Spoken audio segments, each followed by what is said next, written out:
एक अपना परिचय बताइए। मैं डॉक्टर सुरेंद्र कपूर, वेदाचार्य, वेदांताचार्य, कोलकाता से। इस 2 दिवसीय अंतर्राष्ट्रीय सेमिनार चल रहा है, वास्तु की चर्चाएं हो रही है, क्या कहेंगे इस समय?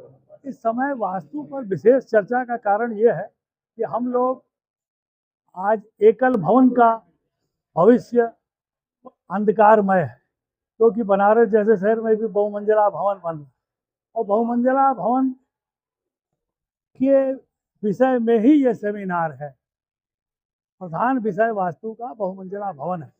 तो मेरा कहना है कि अथर्ववेद में बहुमंजिला भवन की रूपरेखा बताई गई है, मित, परिमित, प्रतिमित, और उसमें कहा गया है कि बहुमंजिला भवन में रहना शिव कल्याणमय है और उसके कारण यह है कि उसमें आबहवा, धूप, रोशनी, ब्रह्मांडीय ऊर्जा सब बेहतर होती है और भूगर्भ के नीचे जो शल्य दोष होता है वो भी कम होता है। इसीलिए अपनी जन्म तिथि के अनुसार, जन्म तारीख के अनुसार, संख्या शास्त्र के अनुसार बहुमंजिला भवन में ऊपर के तल्लों पर, मंजिलों पर अपना फ्लैट लेना चाहिए।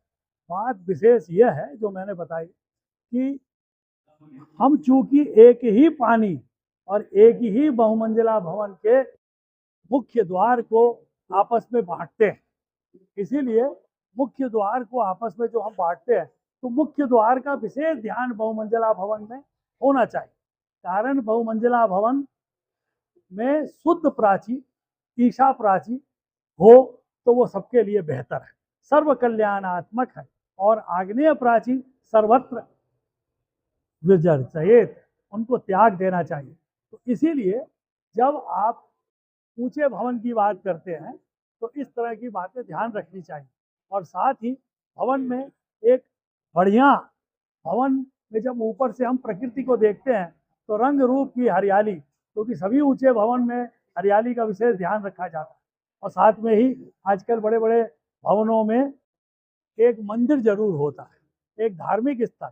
और आपको याद रहना चाहिए कि पुराने जमाने में राजा जब नगर बनाते थे तो सबसे पहले मंदिर क्षेत्र ढूंढते थे और उसी मंदिर क्षेत्र की ऊर्जा ताकि सबको मिले, तो या तो ब्रह्मस्थान में हो या ईशान में हो।